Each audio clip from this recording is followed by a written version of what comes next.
அரசியல் அண்ணாமலை ஒரு கத்துக்குட்டி. இன்னைக்கு சும்மா கூட்டம் கூட ஆளுங்கட்சியில் பணத்தை மிரட்டி கூட்டத்தை சேர்த்தா கூட்டம் வந்து கூட்டினா போதுமா?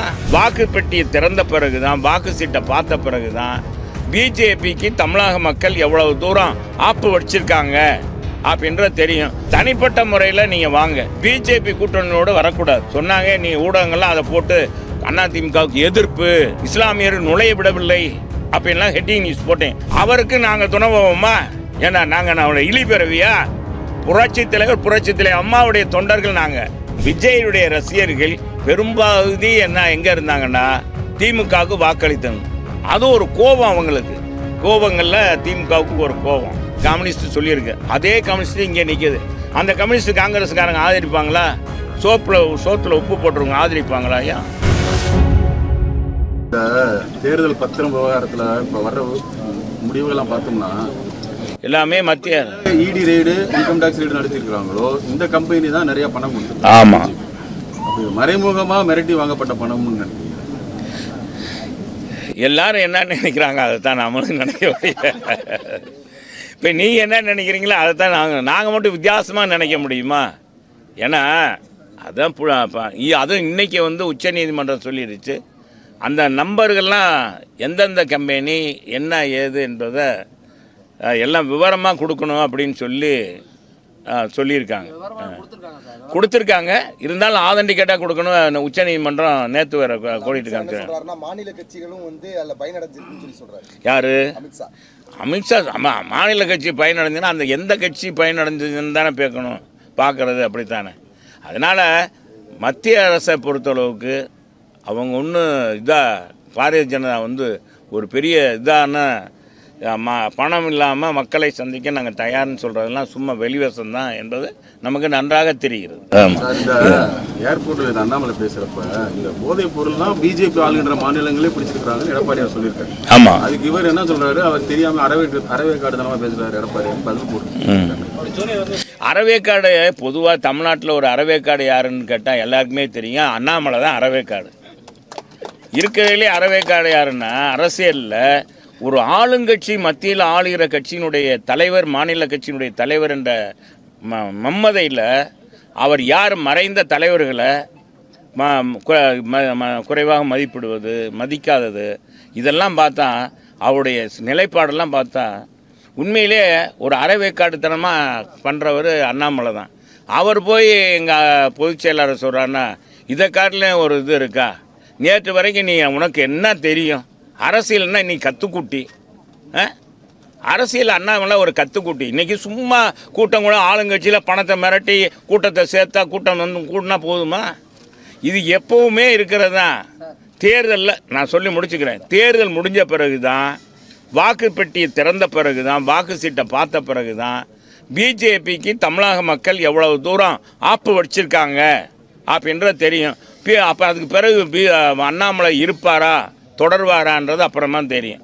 எனவே ஒரு கட்சி என்பது எப்படி இருக்கணும்? பொது வாழ்க்கையில் ஒரு கட்சின்னா, ஒரு அரசியல் இயக்கம்னா எல்லா சமூகத்திலையும் எல்லா மதத்திலையும் அரவணைச்சு போகிற அரசியல் இயக்கமாக இருக்கணும். ஆனால் பாரதிய ஜனதா அப்படி அல்ல, ஒரு மதத்தை முன்னிறுத்தி நடத்துகிறது என்பது தான் இன்றைக்கி எல்லாருடைய மனவேதனை. எனவே இந்த மாதிரி இதில் ஒரு கட்சியில் இன்றைக்கி கூட்டத்தை பார்த்த உடனே மோடிஜியை பார்த்து, பாரத பிரதமரை பார்த்து கூட்டத்தை சேர்த்து உட்கார வச்ச உடனே அதெல்லாம் என்ன கூட்டம்? அழைத்து வரப்பட்ட கூட்டம் தானாக சேர்ந்த கூட்டமா? வந்த கூட்டத்தை பார்த்துட்டு அவர் மோடிஜி பார்க்குறாரு, மோடிஜி நல்லா பேசுகிறாரு, கேட்போம்னு வர்றாங்க. அதில் இவர் மதப்பாக ஆயிடுறார், ரொம்ப இதாகிடுறார் ஓவராக. இதுக்கெல்லாம் தமிழ்நாட்டு மக்கள் எப்போவுமே இந்த மாதிரி பேசுகிறவங்களுக்கெல்லாம் நல்ல பதில் கொடுப்பாங்க. அது தேர்தல் முடிஞ்ச பிறகு தெரியும். இப்போ கூட்டணி கட்சியெல்லாம் அது என்ன, ஆளுங்கட்சி போனால் எந்த ஆளுங்கட்சி சேர்ந்தால் நல்லா இருக்கும் பசப்பா அப்படின்னு போகிறவங்க போகட்டும், அதை பற்றி எங்களுக்கு கவலையே இல்லை, எங்களை பற்றி கவலை இல்லை. ஆனால் அண்ணாமலை இப்படியெல்லாம் பேசுகிறது ஒரு 2 கோடிக்கு மேற்பட்ட தொண்டர்களை பெற்ற மாபெரும் இயக்கத்துடைய பொதுச் செயலாளர், 30 ஆண்டு காலம் தமிழகத்தை ஆண்ட ஒரு கட்சியினுடைய பொதுச் செயலாளர், இன்னைக்கு அத்தனை தமிழக மக்களும் விவசாயிகளும் பாராட்டுகின்ற ஒரு முன்னாள் முதலமைச்சரை, ஒரு பொதுச் செயலாளரை, எங்கள் பொதுச் செயலாளரை இன்னைக்கு மாதிரி வாய் புளித்ததோ மாங்காய் புளித்ததோ மாங்காய் இனித்ததோ அப்படின்ற மாதிரி மாங்காய் புளித்ததோ என்ற அடிப்படையில் பேசுவது உண்மையிலே வன்மையாக கண்டிக்கத்தக்கது என்பதை இன்னொரு முறை இவர் பேசினார்னா, இவர் ஏற்கனவே பேசி வாங்கி கட்டியிருக்காரு, என்கிட்டலாம் வாங்கி கட்டியிருக்காரு அண்ணாவை பற்றி பேசி. எனவே இந்த மாதிரி எங்கள் அம்மாவை பற்றி பேசி இது மாதிரி தான் வாங்கி கட்டிட்டார். இப்போ எங்கள் தலைவர் எங்கள் பொதுச் செயலாளரை பற்றி பேசுகிறாருன்னா உண்மையிலேயே அண்ணாமலைக்கு கொஞ்சம் கூட அரசியல் தகுதியே இல்லைன்னு தான் அர்த்தம். சார் போன முறை வந்து உங்களுக்கு செய்தி வந்துருச்சு. போதும்.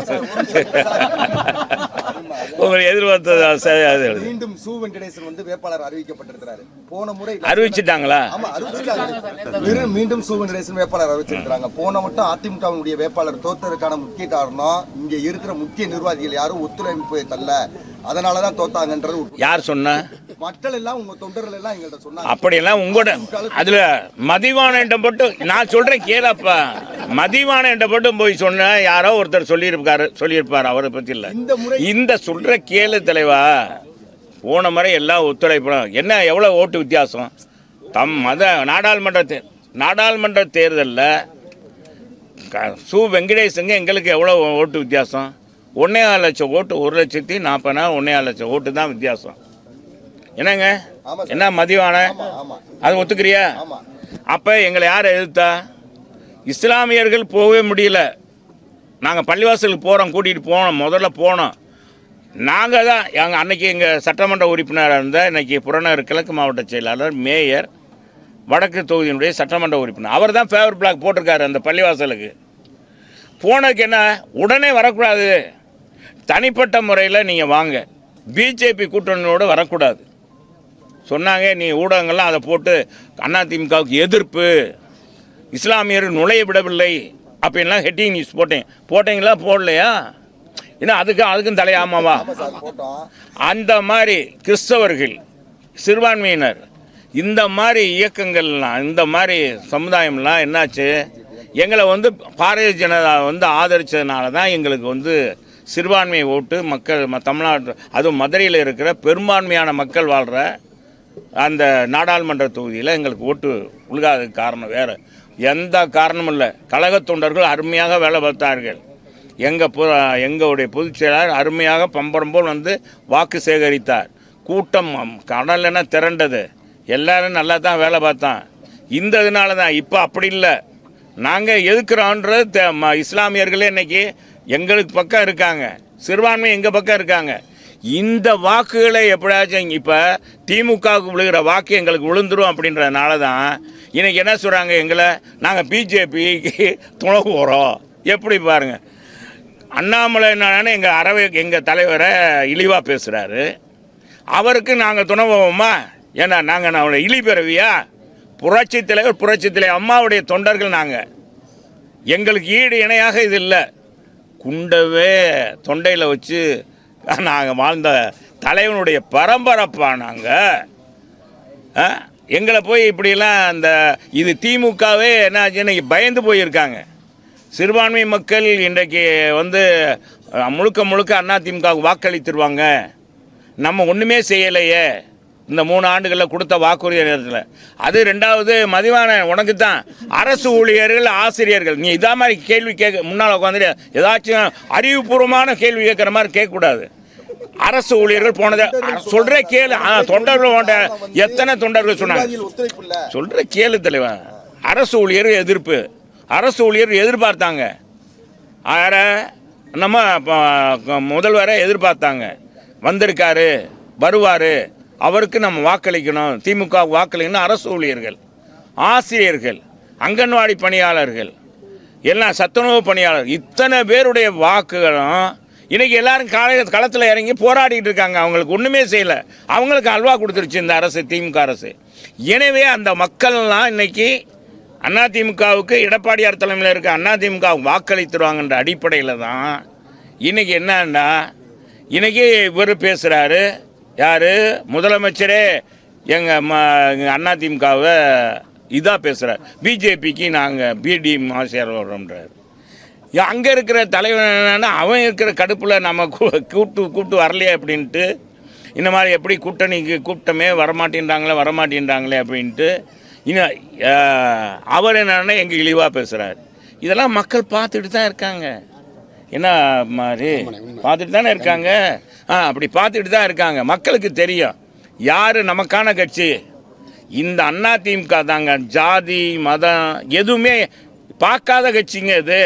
உழைப்பவனே உயர்ந்தவன். உழைப்பவருக்கு மரியாதை கொடுக்கக்கூடாது. மாறி நல்ல சிறப்பாக மாமன்ற உறுப்பினர் கொடுத்துருக்காரு, ஜெயிச்சு இன்றைக்கி மக்கள் பணி ஆற்றிட்டு இருக்காரு. இன்றைக்கி அவருடைய காலத்தில் எவ்வளோ வளர்ச்சி பணிகள் நடக்குது. இது மாதிரி கழக தொண்டர்களை அது மாதிரி எங்கள் வேட்பாளர் வரும்போது களத்தில் எனக்கு தீயா வேலை பார்க்க போகிறான். தீயா கழக தொண்டர் வேலை பார்க்க போகிறான். அரசு ஊழியர்களுக்கு ஆதரிக்கிறாங்க. எல்லா பேரும் சிறுபான்மையை ஆதரிக்கிறாங்க. ஆக மிகப்பெரிய வாக்கு வித்தியாசத்தில் அதிமுக 40 தொகுதியிலும் வெல்ல போது சரித்திர சாதனை படைக்க போறாரு எடப்பாடியார். இந்த 2026ல விஜய் களத்துக்கு வரும்போது திமுகவும் அதிமுகவும் கூட கூட்டணி வைக்கிற நிலைமை வரும்னு சொல்லி அவங்க கட்சி நிர்வாகி பேசுறாரு. ஏங்க சின்ன பிள்ளை அப்படி தான் பேசுவாங்க. பேசும்போது அப்படி இதெல்லாம் ஒரு இதான 26 வரும்போது பார்த்துக்கிடலாம். அப்போ என்ன நிலைப்பாடுன்றது இப்போவே எப்போவோ வர்றதுக்கு இப்போவே வா. எங்களுக்கா பயப்படக்கூடியது இன்னும் சொன்னால் இன்னைக்கு தம்பி விஜய் கட்சி ஆரம்பித்தது திமுகவுக்கு தான் பாதிப்பு. அதில் இருக்க அவர்களுடைய ரசிகர்கள் அதிகமாக பெரும்பகுதி திமுகவுக்கு தான் வாக்களித்தாங்க. உங்களவே பார்த்து பேசிடுங்க, கேமரா பார்க்கல. விஜயுடைய ரசிகர்கள் பெரும்பகுதி எங்கே இருந்தாங்கன்னா திமுகவுக்கு வாக்களித்தாங்க. அது ஒரு கோபம் அவங்களுக்கு. கோபங்களில் திமுகவுக்கு ஒரு கோபம். அதனால் எங்களை பொறுத்தளவுக்கு எப்போவுமே இல்லை. எங்களுக்கு இப்போ கிளியரப்பா, route clear. AIADMK route clear. கூட்டத்தில் வந்து மோடி வந்து என்ன சொல்லியிருக்காருன்னா அம்மாவை பற்றி ஆமாம் டிஎம்கே இன்னும் மாறல, தொடர்ந்து வந்து பெண்கள் அவமானம் பண்ணிட்டே வர்றாங்க சொல்லியிருக்காரு. அதை பற்றி நான் நினைக்கிறீங்க? தொடர்ந்து டிஎம்கே ரொம்ப கிரிட்டிசைஸ் பண்ணாலும் ஏஎன்டி மேலே வந்து சாஃப்ட் கார்னராக வச்சிருக்காரு. சாஃப்ட் கார்னர் இல்லை தலைவா, அது வேற மாதிரி, அது வேறு மாதிரி செய்கிறாரு. அதெல்லாம் ஒன்றும் இல்லை. அவர் சொல்கிறாருன்னா அவர் அண்ணாமலை தமிழ்நாட்டுடைய தலைவர் என்ன சொன்னார் எங்கள் அம்மாவை பற்றி? அவர் என்ன சொன்னார்? இன்னைக்கு மோடிஜிக்கு தெரியுதுங்க. அப்போ கத்துக்குட்டி அண்ணாமலைன்னு நான் சொன்னது சரிதானே? அறவேக்காடு அண்ணாமலைன்னு சொன்னது சரிதானே? எங்கள் முதலமைச்சர் எடப்பாடியாரை கூப்பிட்டு பாராட்டுறாரு. பக்கத்தில் உட்காந்து மாலை வாங்குறாரு. பாரத பிரதமர் பக்கத்தில் உட்கார வச்சுக்கிறாரு, அரவணைக்கிறாரு. எங்கள் அண்ணன் எடப்பாடியாரை போல் ஆட்சி செய்யணும், மற்ற மாநில முதலமைச்சர்லான்னு சொல்லி கொரோனா காலத்தில் சொல்கிறாரு. தமிழ்நாடு ஒரு முன்மாதிரியாக இருக்குன்னு சொன்ன பாரத பிரதமர் சொன்னார். அப்படிப்பட்ட தலைவரை இழிவாக பேசுகிற அண்ணாமலை ஒரு அறவேக்காடா இல்லையாங்க? அதனால் இதெல்லாம் தேர்தல் நண்டு தலைவா. இதெல்லாம் சொன்னால் அப்படி ஏதோ அதிமுக ஓட்டு அப்படியே தான். ஏங்க கம்யூனிஸ்ட்டு ஒரு இடத்துல பாருங்கள், கம்யூனிஸ்ட்டுக்கு 2 கொள்கை இருக்குங்க பாருங்கள். காங்கிரஸை கேரளாவில் எதிர்க்கிறாங்க. வந்தால் காங்கிரஸ் வந்துச்சுன்னா தமிழ்நாட்டு காங்கிரஸ்லாம் இன்னைக்கு வெங்கடேஷுக்கு வந்து இன்றைக்கி ஓட்டுவே போட மாட்டாங்க காங்கிரஸ்காரவங்க யாரும். ஏன் தெரியுங்களா? அங்கே வந்து ராகுல் காந்தியை எதிர்க்கிறாங்க. ராகுல் காந்தி போட்டிடுறாரு. இந்தியாவை சுடுகாடாக்கணும்னா காங்கிரஸுக்கு வாக்களிங்கன்றார். கம்யூனிஸ்ட் சொல்லியிருக்கு. அதே கம்யூனிஸ்ட் இங்கே நிற்கிது. அந்த கம்யூனிஸ்ட் காங்கிரஸ்காரங்க ஆதரிப்பாங்களா? சோத்தில் உப்பு போட்டுருவங்க ஆதரிப்பாங்களா? ஐயா, இது போன்ற செய்திகளை மேலும் தெரிந்து கொள்ள எங்களது யூடியூப், ஃபேஸ்புக் மற்றும் ட்விட்டர் ஆப்களை சப்ஸ்கிரைப் செய்யவும்.